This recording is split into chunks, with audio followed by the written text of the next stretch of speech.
yang dapat menumbuhkan rizki Allah Azza wa Jal adalah silaturahim. Karena Allah, Nabi SAW sendiri yang mengatakan, man ahabba an yubsatalahu fi rizki wa yunsa'alahu fi atharihi falyasil rahimahu. Siapa yang mau diluaskan rizkinya, dipanjangkan umurnya, maka silahkan kalian bersilaturahim.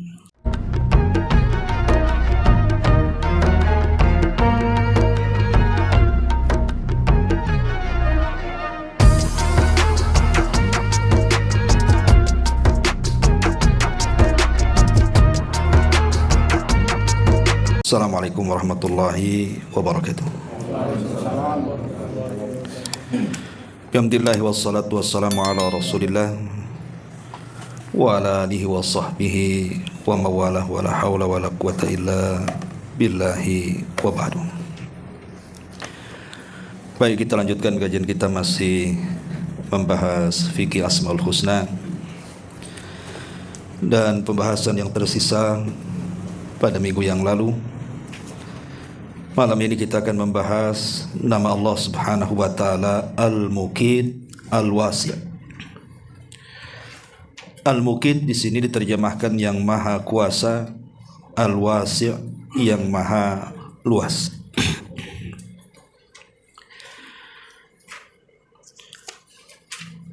Perhatikan pada halaman ke-265-nya.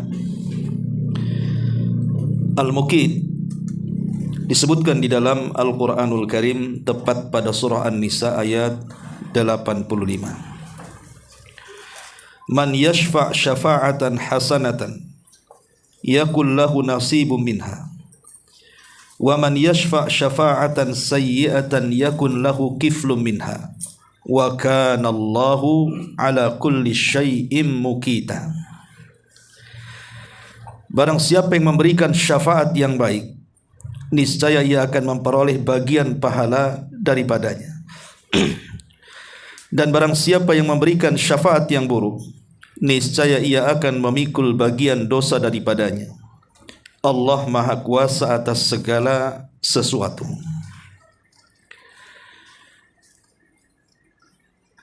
Baik. Kemudian juga di sini juga pada firman-Nya surah An-Nisa ayat 85, wa kana Allahu ala kulli syai'in muqita. Allah Maha Kuasa atas segala sesuatu.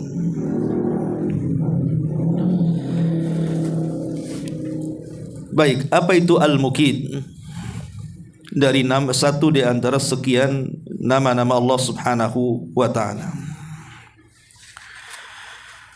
Ada beberapa makna yang disebutkan para ulama tentang nama Allah Al-Muqit ini. Yang pertama, Al-Muqit artinya Al-Qadiru ala kulli syai', mampu melakukan segalanya. Kemudian yang kedua, makna Al-Muqit adalah Al-Mu'ti li aqwatil khalqi saghirihim wa kabirihim, qawwihim wa dha'ifihim, ghaniyihim wa fakirihim. Jadi Al-Muqit adalah zat yang maha memberi makan seluruh makhluknya. Maksudnya memberikan kehidupan dengan memberikan rizki makan dan minum, baik yang kecil di antara mereka atau yang besar, baik yang kuat di antara mereka atau yang lemah, baik yang kaya di antara mereka ataupun yang miskin. Semua rizkinya ditanggung Allah Subhanahu wa ta'ala. Itulah yang dikatakan dalam Al-Quran, wa ma min dabbatin fil ardi illa 'ala Allah rizquha. Kemudian juga Al-Qurtubi rahimahullahu ta'ala mengatakan, ketika memberikan catatan kepada ayat wa qaddara fiha aqwataha, dan Allah Subhanahu wa ta'ala memberikan kepada makhluk ini aqwataha. Aqwat diambil dari muqit, maksudnya arzaku ahliha, maksudnya seluruh rizki-rizki yang Allah Subhanahu wa ta'ala anugerahkan kepada mereka. Kemudian yang ketiga, makna Al-Muqit artinya idamatul musyahadati. Jadi Allah Subhanahu wa ta'ala senantiasa menyaksikan hamba-hambanya. mengawasi hamba-hambanya. Ini makna daripada Al-Muqit. Baik, setelah kita tahu bahwa Al-Muqit memiliki 3 makna. Pertama, Allah Subhanahu wa taala Maha Kuasa atas segala sesuatu. Yang kedua, Allah Subhanahu wa taala yang menanggung seluruh rizki-rizki hamba-hambanya. Dan yang ketiga, Allah Subhanahu wa taala senantiasa menyaksikan dan mengawasi hamba-hambanya. Artinya dari 3 rangkaian makna Al-Muqit, bahwa Allah Subhanahu wa taala lah yang dijadikan gantungan oleh seluruh makhluk-makhluknya. Itu sama dengan kalimat As-Samad, di mana seluruh makhluk bergantung kepada Allah Subhanahu wa taala. Itu disebut Al-Muqit. Adapun tentang asar daripada iman memahami kalimat Al-Muqit. Yang pertama, setelah kita mengetahui makna Al-Muqit, maka asar keimanannya yang pertama bahwa hifdzullahi lil arzaki. Allah lah yang menjaga rizki seluruh hamba-hambanya. Makanya Allah Subhanahu wa taala mengatakan dalam surah Az-Zariyat ayat 22, wa fis samai rizqukum wa ma tu'adun. Dan di langit ada rizki kalian dan apa yang dijanjikan Allah kepada kalian. Ini yang pertama. Yang kedua, imdadullahi bil kifayati. Selain Allah Subhanahu wa taala menjaga seluruh rizki hamba-hambanya, maka Allah Subhanahu wa taala pun senantiasa mencukupi dari rizki yang Allah anugerahkan kepada hamba-hambanya, di mana hamba itu tidak akan pernah terputus rizkinya. Bahkan rizki yang Allah Azza wa Jalla anugerahkan kepada hambanya tidak mungkin kurang sedikit pun. Makanya ada hadis Nabi SAW yang mengatakan Allah tidak mewafatkan seorang hamba melainkan Allah sempurnakan rizkinya. Kemudian yang ketiga, hifdzullahi lil ajsami wal anfusi. Bukan hanya memberikan kecukupan dari rizki kepada hamba-hambanya, Allah juga menjaga jasad-jasad dan jiwa-jiwa hamba-hambanya. Dengan cara apa? Ya tadi, dengan cara memberikan rizki sehingga kesehatan hamba itu terjaga. Dengan bisa makan, bisa minum, punya tempat tinggal, punya kendaraan, maka badan ini tidak susah. Coba bayangkan kalau seandainya kita ingat umat ataupun era-era dahulu penjajahan kan. Banyak orang yang kelaparan, banyak orang yang sakit, macam-macam penyakit muncul. Ya. Tapi Allah Subhanahu wa taala tidak membiarkan hambanya tidak sehat. Dengan rizki itulah kemudian Allah jaga jasad-jasad dan jiwa-jiwa hambanya. Kemudian yang keempat, tauzi'ullahi lirizki bihikmatin. Allah Subhanahu wa taala ketika membagi-bagi rizki itu tidak sama rata. Ya, ada yang kaya, ada yang miskin, ada yang susah, ada yang senang, kadang susah, kadang senang, dan begitu seterusnya. Itu semua karena hikmah yang Allah Subhanahu wa taala miliki. Diketahui dan tidaknya hikmah itu urusan Allah. Kenapa Allah Subhanahu wa taala membagi rizki tidak rata dan berbeda-beda satu dengan yang lainnya? Tentu ada hikmah yang manusia kadang tahu, kadang tidak. Ini faedah daripada asar keimanan dari nama Allah Al-Muqit. Lalu bagaimana caranya? Kita beribadah kepada Allah Subhanahu wa taala dengan nama Allah Al-Muqit ini. Pertama, at-tawakkul 'ala Allah azza wa jalla. Kalau kita tahu bahwa Allah Subhanahu wa taala Zat Al-Muqit yang maha berkuasa, maha memberikan rizki dan senantiasa mengawasi, maka tumbuhlah sifat tawakal kepada kita. Bahwa hanya kepada Allah lah kita bergantung. Kepada siapa lagi? Kalau bukan kepada Allah Subhanahu wa taala Zat Al-Muqit yang telah menganugerahkan seluruh rizkinya. Karena tidak ada yang sanggup memberikan rizki selain daripada Allah Azza wa Jalla. Makanya kita perlu bersandar hanya kepada Allah Subhanahu wa taala. Kemudian yang kedua, cara beribadah dengan kalimat Al-Muqit adalah asyukru 'alan ni'ami. Bersyukur atas nikmat yang Allah anugerahkan kepada kita. Sebab hanya bersyukur inilah kita menjaga rizki dari Al-Muqit. Sebab Allah mengatakan la in syakartum la azidannakum wa la in kafartum inna adzabi lasyadid. Kalau kalian syukur ku tambah. Artinya Allah akan jaga nikmatnya. Tapi kalau kalian kufur justru terbalik, turunlah azab yang pedih kepada mereka. Kemudian yang ketiga, al-i'tirafu bi fadlillahi azza wajalla. Mengakui bahawa semua rizki yang Allah anugerahkan kepada kita memang semata-mata dari karunia Allah, datang dari Allah subhanahu wa ta'ala. Kita harus akui itu.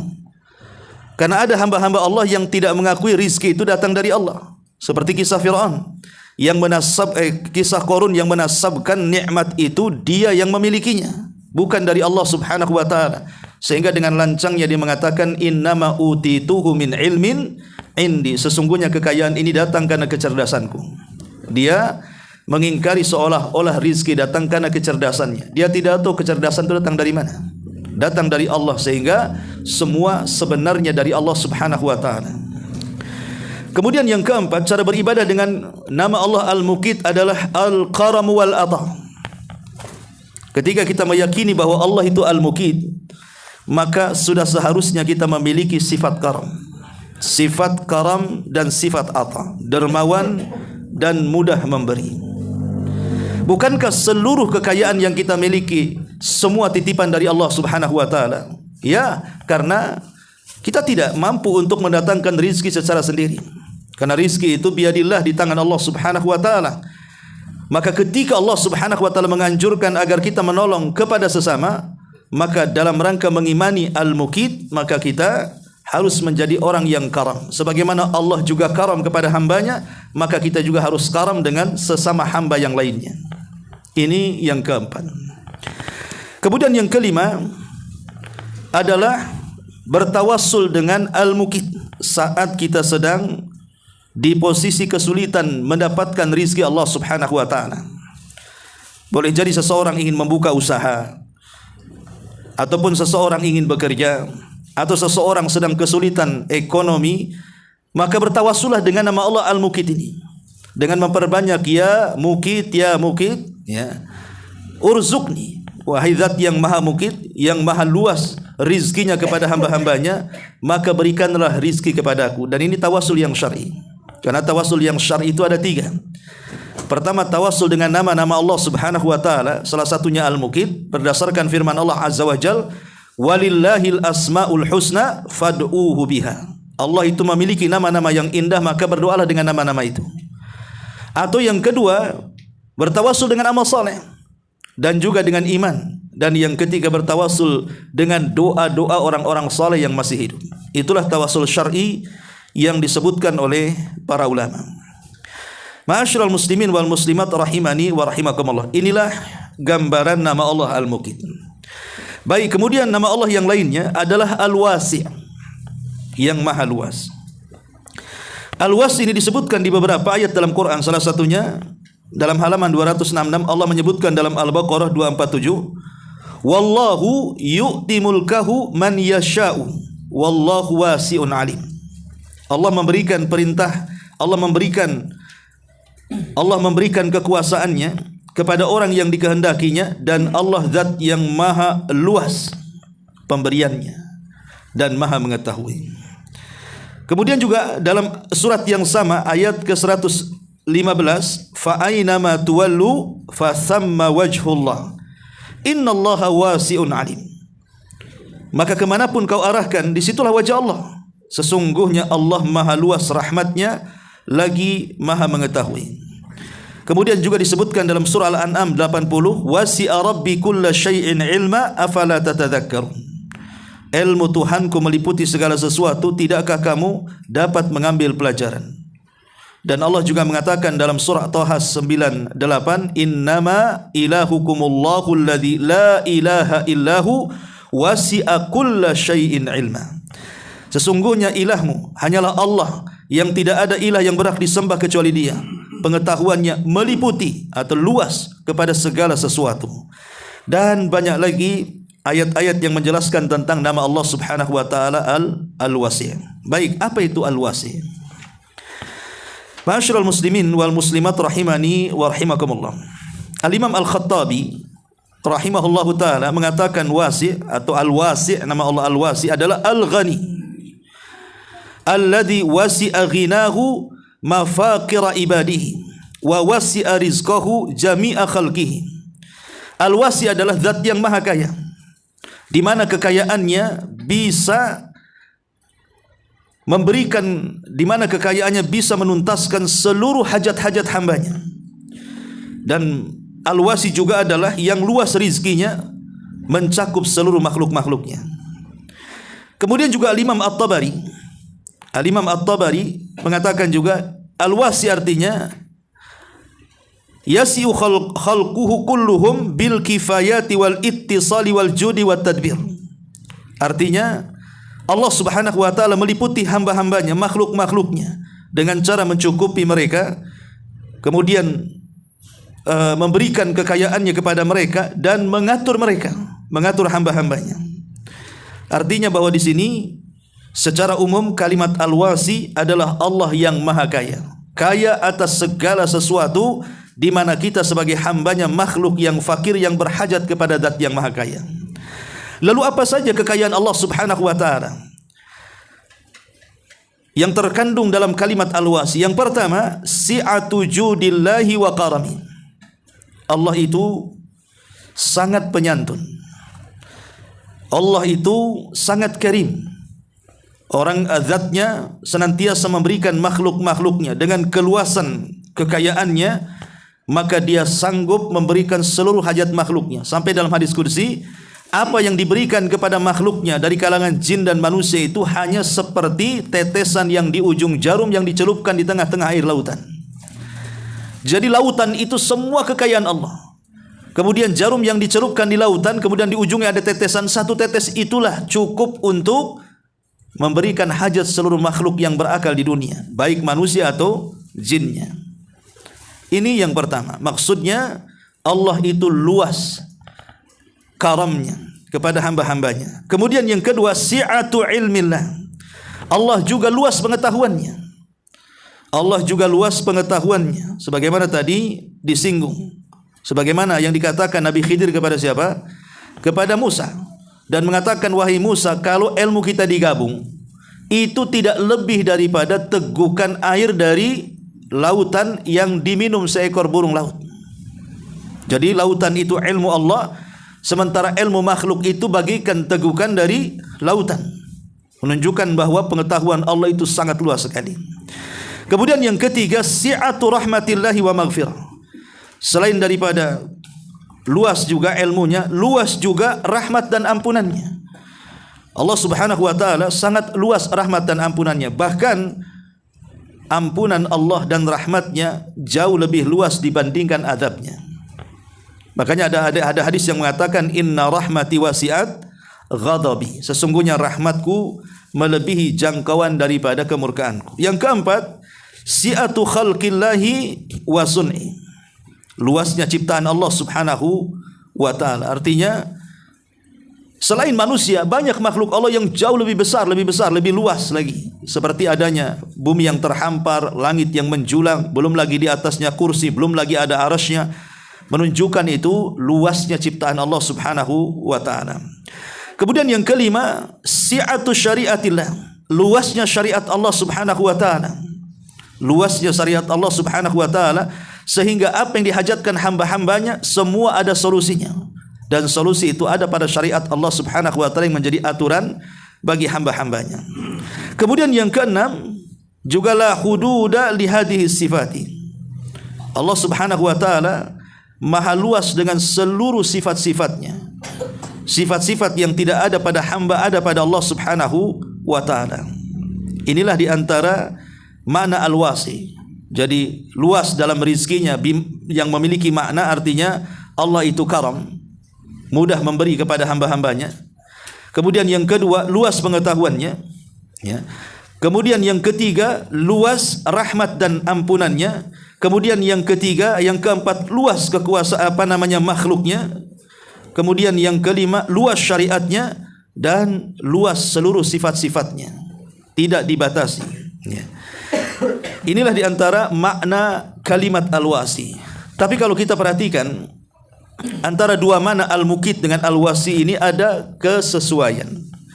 Apa kesesuaiannya? Di mana Allah Subhanahu wa taala maha kuasa atas segala sesuatu dan maha kaya, sehingga seluruh hajat-hajat makhluknya bisa diberikan oleh Allah Subhanahu wa taala. Atau dengan kata lain, bahwa al-mukit dan al-wasi itu zat yang menanggung seluruh rizki hamba-hambanya. Itu secara ringkas, artinya berkenaan dengan masalah karunia dan rizkinya yang Allah anugerahkan kepada kita. Kemudian asar imannya dari kalimat al-wasi yang pertama, mahabbatullah, tertanam kecintaan kita kepada Allah. Kenapa? Karena ketika Allah Subhanahu wa taala luas rahmatnya, luas kasih sayangnya, di mana Allah Subhanahu wa taala tidak akan melihat hamba-hambanya bergelimang di atas dosa dan kemaksiatan setinggi dan sebesar apapun. Jika datang meminta ampunan kepada Allah, pasti Allah ampuni. Dari situlah tertanam perasaan cinta kita kepada Allah Subhanahu wa taala. Analoginya seperti ini. Kalau seorang anak kurang ajar dengan orang tuanya, tidak pernah berbakti kepada orang tuanya, pernah menzaliminya, pernah menyakitinya, pernah mengancamnya, bahkan akan membunuhnya, kemudian ada penyesalan ingin minta maaf kepada orang tua.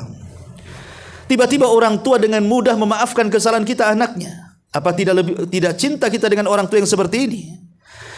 Lah ini kepada makhluk saja bisa tertanam seperti itu. Maka mimbabil aula, lebih utama lagi tentu Allah Subhanahu wa taala, maka harus tertanam lagi sifat kecintaan kita kepada Allah. Yang kedua, inna ta'abbuda lillahi bismi al-wasi, bahwa ketika kita beribadah kepada Allah Subhanahu wa taala dengan nama Allah Subhanahu wa taala al-wasi, artinya kita bisa menggunakan kalimat al-wasi ini sebagai tawasul kita untuk mendapatkan rizki sebanyak-banyaknya dan membukakan pintu-pintu rizki kepada kita. Ya. Kemudian juga yang ketiga, bahwa beribadah dengan nama Allah Subhanahu wa taala al-wasi bisa menolak was-was daripada was-was syaitan. Karena terkadang setan itu memberikan was-was kepada kita dengan kebakilan, dengan kefakiran, sehingga akhirnya tidak mau sedekah dan infak dan jauh daripada zakat, jauh daripada menolong orang. Kenapa? Karena tidak yakin bahwa rizkinya itu kalau diinfakkan akan bertambah. Yang ada logikanya adalah kalau diinfakkan habis, sehingga muncullah paradigma sekuler. Lah dengan mengimani kalimat al-wasi, Allah itu maha kaya.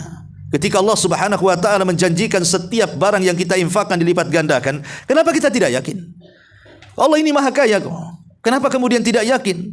Malah kemudian mengingkari nama Allah al-wasi. Maka dengan mengimani nama Allah al-wasi, kita tidak akan terkena was-was daripada was-was syaitan berupa kefakiran sehingga menjadi bakhil. Kemudian yang keempat, adamul qunut min rahmatillah. Dari nama Allah al-wasi ini muncullah faedah seseorang tidak boleh putus asa dari rahmat Allah, karena Allah itu luas rahmat dan keampunannya. Kemudian yang kelima, al-ightibatu bi syariatillahi azza wajalla allati wasi'at kulla khairin wa wasi'allahu azza wajalla fiha ala ibadihi wa lam yaj'al fiha dhaiqan wala harajan. Yang ketiga, yang kelima, kita harus berbahagia dengan syariat Allah Subhanahu wa taala. Karena syariat Allah itu semua membawa kebaikan. Bahkan dalam kondisi seseorang sulit pun pasti akan datang kemudahan. Karena syariat Allah ini adalah sesuatu yang sangat mudah. Allah tidak pernah menjadikan sesuatu itu sulit bagi hambanya. Kemudian yang terakhir adalah at-takhalluq bihadihi sifat.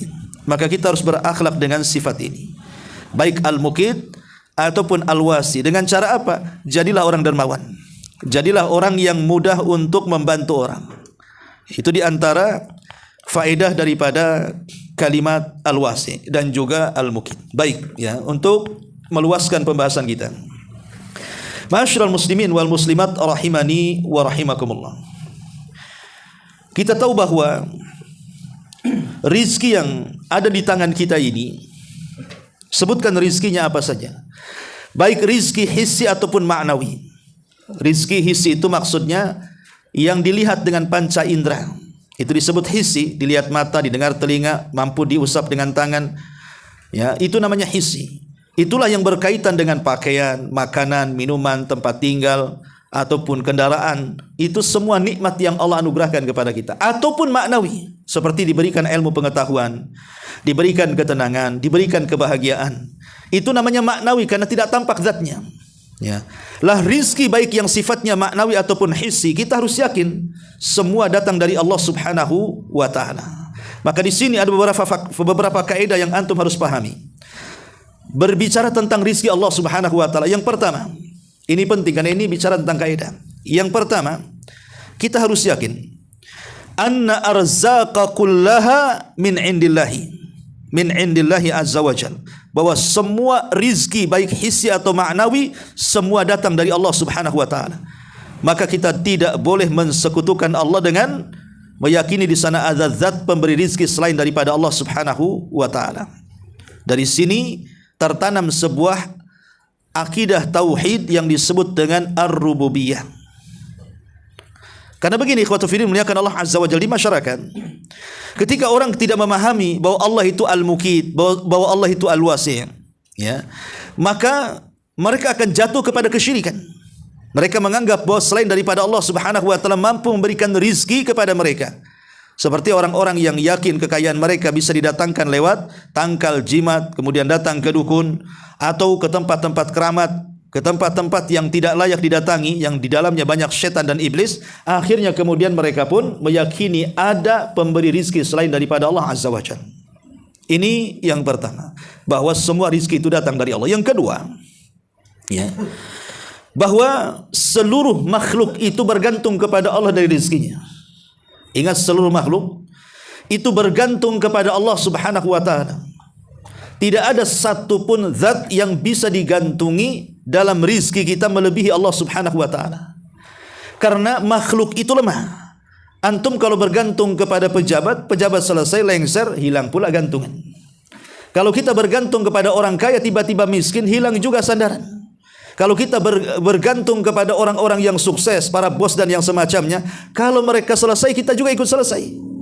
Tetapi kalau kita bergantung kepada zat yang kayanya tidak akan pernah berhenti, senantiasa kaya, yang dulu, yang sekarang, dan yang akan datang, Allah Subhanahu wa taala, maka apa yang kita khawatirkan dalam hidup kita? Maka kaidah yang kedua, bahwa semua makhluk bergantung kepada Allah rizkinya. Kemudian yang ketiga, ya, bahwa kita wajib mengimani bil qada'i wal qadar, dengan keputusan dan takdir Allah Subhanahu wa taala. Bahwa apabila Allah Subhanahu wa taala memberikan rizki berdasarkan takdirnya, tidak mungkin meleset. Tapi kalau Allah Subhanahu wa taala menahan rizki sesuai dengan takdirnya, maka pasti meleset. Dengan kata lain, satu dunia mau memberikan rizki kepada kita, kalau tidak dicatat di Lauhil Mahfuz, maka rizki itu nihil, tidak akan sampai. Satu dunia mau menghalangi rizki kita, tapi dicatat dalam qada dan qadar Allah bahwa kita mendapatkan rizki, maka tidak ada yang sanggup menghalanginya. Karena rizki itu tidak mungkin salah alamat. Itulah kaidah yang ketiga, kita harus beriman dengan qada dan qadar. Kalau Allah sudah takdirkan kepada hamba diberikan rizki, maka tidak mungkin meleset rizki itu, pasti akan sampai bagaimanapun caranya. Ini yang ketiga. Yang keempat, ya, bahwa pembagian rizki, annal arzak, anna taqsimal arzaki bainan nas la alaqata lahu bil hasabi wala nasabi wala bil aqli wala zakai. Bahwa pembagian rizki di antara manusia itu tidak ada kaitan dengan keturunan, tidak ada kaitan dengan hasab dan nasab, hasab ke atas, nasab ke bawah, atau tidak ada kaitan dengan akal dan kecerdasan, tidak ada kaitan dengan kedudukan dan kepemimpinan. Rizki itu biadillah. Betapa banyak orang-orang yang tidak berpendidikan mereka kaya. Berapa banyak orang-orang yang berpendidikan mereka juga miskin. Walaupun tidak seperti itu kaidahnya. Tetapi bahwa rizki itu tidak ada kaitan sama sekali dengan itu, murni bahwa Allah itu berikan rizki kepada siapa yang dikehendaki. Bukan karena ada hasabnya, kakek buyutnya orang hebat, bukan karena anaknya juga orang-orang sukses, bukan karena kecerdasannya luar biasa, bukan karena akalnya cemerlang. Tidak. Allah itu memberikan rizki kepada hambanya yang dikehendaki, bukan karena kecerdasan hambanya sehingga dia bisa meminta rizki sekehendaknya. Ini yang keempat. Kemudian yang kelima, bahwa Allah Subhanahu wa taala ketika memberikan rizki kepada hamba-hambanya, tujuannya satu, rizki itu sebagai penopang agar dengan rizki itu hamba-hamba itu bisa beribadah kepada Allah Azza wa Jalla. Kenapa Allah Subhanahu wa taala beri makan kita, beri minum kita, beri tempat tinggal, beri kendaraan dan lain sebagainya?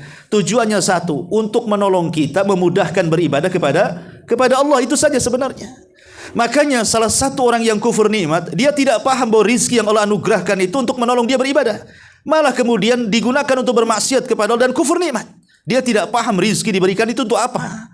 Jadi rizki diberikan itu untuk menolong kita sehingga kita mudah beribadah kepada Allah Subhanahu wa taala. Sebagaimana Allah mengatakan, Syekhul Islam Ibn Taimiyah rahimahullahu taala mengatakan, innama khalaqallahul khalqa liya'buduhu wa innama khalaqar rizqa lahum liyasta'inu bihi ala ibadatihi. Kata Syekhul Islam Ibn Taimiyah rahimahullahu taala mengatakan, tatkala Allah menciptakan hambanya, maka tujuannya untuk beribadah kepada Allah. Tapi ketika Allah menciptakan rizki untuk hamba-hambanya, tujuannya agar mereka tertolong untuk lebih mudah beribadah kepada Allah Subhanahu wa ta'ala. Ini kaidah yang kelima. Kemudian kaidah yang keenam, kaidah yang keenam, bahwa Allah Subhanahu wa ta'ala membagi-bagi rizki seperti yang saya jelaskan di awal. Ada kaya, ada miskin, ada susah, ada senang. Itu semua untuk menjalankan kehidupan di tengah-tengah manusia. Kalau seandainya semua kaya, tidak akan jalan kehidupan. Kalau semua miskin, tidak akan jalan kehidupan. Ketika ada si kaya dan si miskin, saling keterkaitan dan ketergantungan. Orang miskin butuh orang kaya juga butuh orang miskin. Berjalanlah kehidupan manusia. Roda kehidupan itu berjalan jadinya. Lah kalau semua orang kaya, siapa yang mau bekerja? Susah juga jadi kaya. Kalau semua orang miskin, kejahatan di mana-mana, susah juga hidup jadi manusia. Tetapi ketika Allah Subhanahu wa taala kemudian membagi-bagi rizki, ada kaya, ada miskin, ada susah, ada senang, ini maksudnya supaya ada ketergantungan satu dengan yang lainnya. Makanya si kaya jangan sombong dengan kekayaannya sehingga menindas orang miskin, dan si miskin juga tidak perlu kecil hati sehingga dia bergantung kepada orang kaya. Toh kita sama-sama saling menguntungkan antara si kaya dan si miskin supaya berputar roda kehidupan. Ini juga di antara kaidah yang ke-6, ya.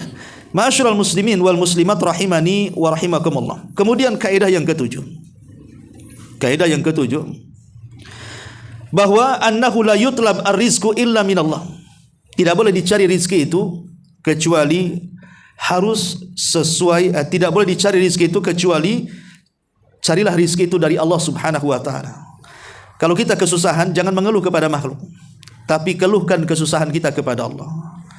Makanya Allah mengatakan dalam Al-Quran, fabtagu indallahi ar-rizqa. Carilah rizki itu di sisi Allah Subhanahu wa ta'ala. Jangan mencari rizki kepada selain Allah Subhanahu wa ta'ala. Kemudian juga kaidah selanjutnya, kaidah ke-8. Inna ata Allah lil abdi. Sesungguhnya pemberian Allah Subhanahu wa ta'ala kepada hamba, la yadullu ala mahabbatihi lahu wa la ridahu. Tidak menunjukkan bentuk kecintaan Allah kepada hambanya dan bukan pula dalam bentuk ridha Allah kepada hambanya. Jadi kalau seandainya ada orang kaya, jangan merasa kaya kemudian mengatakan mungkin Allah lagi senang dengan saya, makanya Allah kasih semuanya kepada saya. Ataupun orang miskin menganggap mungkin Allah lagi benci dengan saya karena semua pintu rezeki tertutup kepada saya. Tidak. Kekayaan itu bukan tanda sayang, kemiskinan juga bukan tanda hina. Tetapi kalau sampai kemudian seseorang diberikan kekayaan kepada Allah Subhanahu wa taala karena ilmu yang ia memilikinya, kemudian dia jalankan kekayaan itu sesuai dengan kehendak Allah, ya boleh jadi kekayaan itu justru menciptakan rasa cinta Allah kepada kita. Tapi kalau seandainya Allah berikan kekayaan, dia tidak pernah beribadah kepada Allah, tapi Allah masih saja jejeli kekayaan itu, masih diberikan juga kekayaan itu, maka ulama mengistilahkan itu disebut dengan istidraj namanya. Istidraj itu sengaja Allah berikan kesehatan, sengaja Allah berikan umur panjang, sengaja Allah limpahkan kekayaan, padahal mereka di atas kemaksiatan. Untuk apa tujuannya? Istidraj. Sebagian para ulama mengatakan hikmahnya kenapa kemudian Allah memberikan istidraj kepada hamba-hambanya. Satu, memberikan kesempatan tobat. Tobat atau tidak, ya. Yang kedua, supaya dilipat gandakan dosanya. Yang ketiga, supaya mereka pada hari kiamat menyesalinya. Lah ini istidraj ini bahaya. Makanya sebenarnya kalau seandainya Allah berikan kekayaan kepada kita, padahal kita tidak sholat, tidak puasa, tidak zakat, tidak ada ibadah, harusnya kita takut. Kok Allah masih sayang dengan saya? Padahal saya tidak ibadah, harusnya takut. Jangan-jangan ini ujian dalam bentuk istidraj gitu maksudnya. Karena ada ayat yang mengatakan hatta idza farihu bima utu akhadnahum baghtatan fa idahum mublisun.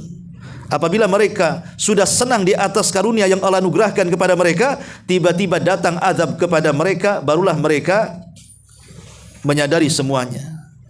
Dari sini kita tahu bahwa jangan sampai istidraj ini lupa kepada Allah sehingga kita mati justru sedang diuji oleh Allah Subhanahu wa taala dengan azab. Ini di antara kaidah seputar rizki. Kemudian pembahasan yang terakhir, tentu walaupun kita yakin Allah itu Al-Muqit, zat yang memberikan rizki kepada hamba-hambanya, dan Al-Was yang luas rizkinya kepada hamba-hambanya, tetapi bukan berarti kemudian kita hanya bersandar kepada takdir. Tidak, di sana ada asbab mencari rizki. Lalu apa saja sebab supaya kita itu mendapatkan rizki dan bertambah rizki kita? Pertama, perbanyak istighfar dan juga taubat. Di masa Nabi Nuh alaihi salatu wassalam, Nuh dan kaumnya mengalami paceklik hebat, kekeringan di mana-mana. Maka Nabi Nuh kemudian menasihati kaumnya dan mengatakan faqul tastaghfiru rabbakum innahu kana ghaffara yursilis samaa 'alaikum midrara wa yumdidkum bi amwali wa banin wa yaj'al lakum jannati wa yaj'al lakum anhara. Nuh mengumpulkan kaumnya dan mengatakan, wahai kaumku, kata Nuh, faqul tastaghfiru, ku katakan banyak-banyaklah istighfar kepada Allah Subhanahu wa taala Rabb kalian, karena Dia zat yang Maha Pengampun. Kalau kalian banyak istighfar, Nuh mengatakan yursilis sama 'alaikum midrara, Allah akan hujani kalian dengan deras.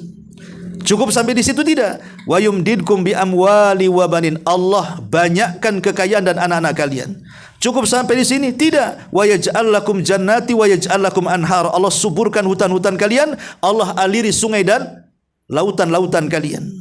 Menunjukkan apa? Bahwa Nuh memberikan solusi kalau kita ingin dimudahkan rezekinya, perbanyak istighfar dan taubat. Yang kedua, bertawakal kepada Allah. Sandarkan semua kepada Allah Subhanahu wa taala. Karena ada di antara kita ini, sering saya contohkan, orang bekerja di perusahaan, kemudian perusahaan mengumumkan akan terjadi PHK. Belum tertulis nama siapa orang di PHK, terkadang kiamat sughra sudah datang kepada kita. Jangan-jangan saya, bagaimana kalau saya dipecat? Bagaimana kalau saya dikeluarkan? Dia tidak yakin dengan Allah. Seolah-olah rizkinya ada di perusahaan, padahal di luar perusahaan itu jauh lebih luas lagi rizkinya. Lah itu karena tidak adanya tawakal kepada Allah Azza wa Jalla. Ingat, kalau seandainya ada orang yang dikeluarkan dari perusahaan padahal dia sudah bekerja dengan baik, harusnya dia berhusnudzon kepada Allah. Boleh jadi Allah sedang menyiapkan skenario yang kita tidak tahu. Mungkin di luar sana jauh lebih baik rezekinya dibandingkan di dalam perusahaan. Harusnya berhusnudzon seperti itu. Itulah bentuk tawakal kita kepada Allah, yang dengan itu kita bisa dimudahkan untuk mendapatkan rezeki. Kemudian yang ketiga, at-tafarrug li ibadatillahi azza wajalla. At-tafarrug li ibadatillahi azza wajalla. Biasakan waktu-waktu luang, waktu-waktu sepi, waktu-waktu kita tidak bekerja, ya, gunakan untuk beribadah kepada Allah Subhanahu wa taala. Karena Rasul sallallahu alaihi wasallam bersabda dalam hadis qudsi, "Ya ibna Adam, tafarrag li ibadati." Wahai anak Adam, luangkan waktumu untuk beribadah kepadaku. Wa asuddu faqraka, aku akan usahakan menggantikan kefakiranmu dengan kekayaan. Artinya bahwa kalau kita mengingat Allah Subhanahu wa taala di waktu senggang-senggang kita, maka di waktu kesulitan kita Allah Subhanahu wa taala akan ingat kita. Itu maksudnya, ya. Kemudian yang keempat, yang dapat menumbuhkan rizki Allah Azza wa Jal adalah silaturahim.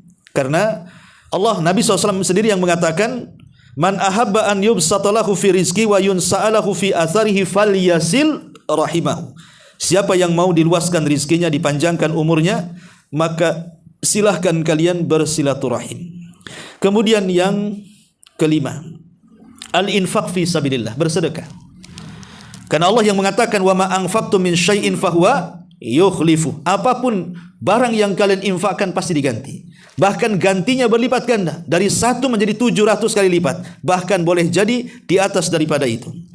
Kemudian juga yang keenam, al-ihsan ila du'afa'i wal fuqara, berbuat baik kepada orang-orang lemah. orang-orang susah. Jangan hinakan mereka. Karena kekayaan yang Allah anugerahkan kepada kita itu salah satunya karena doa-doa mereka. Bukankah Rasul yang mengatakan kalian ditolong dan kalian diberikan rizki itu karena orang-orang lemah di antara kalian. Maka bersyukurlah kalau seandainya di lingkungan kita ada orang susah, ada orang fakir, ada orang miskin, ada anak yatim. Kita bisa membantu mereka sehingga rizki kita dijaga oleh Allah Subhanahu wa ta'ala. Justru kebakhilan itu mencegah rizki. Kemudian yang nomor 7, as-sa'yu fi ardillahil wasi'ati li talabi rizki. Berjalan di permukaan bumi. Berdoa saja tidak cukup, cari sebab. Bukankah bumi ini milik Allah Azza wa Jal, dan di bumi ini tertanam rizki. Di lautan ada ikan-ikanan, di sungai juga sama. Kemudian di hutan banyak buah-buahan, dan di ladang-ladang juga sama. Banyak rizki Allah itu di mana-mana. Kenapa mesti tersempitkan dengan luasnya bumi sehingga seolah-olah susah dia cari rizki? Kemudian yang terakhir tentunya berdoa kepada Allah Subhanahu wa ta'ala agar kita senantiasa diberikan rizki oleh Allah Subhanahu wa ta'ala, tentu rizki yang halal dan rizki yang baik. Inilah di antara faedah dari nama Allah Al-Muqit dan juga Al-Wasi. Wallahu a'lam. Sebelum saya tutup, silahkan kalau ada yang bertanya.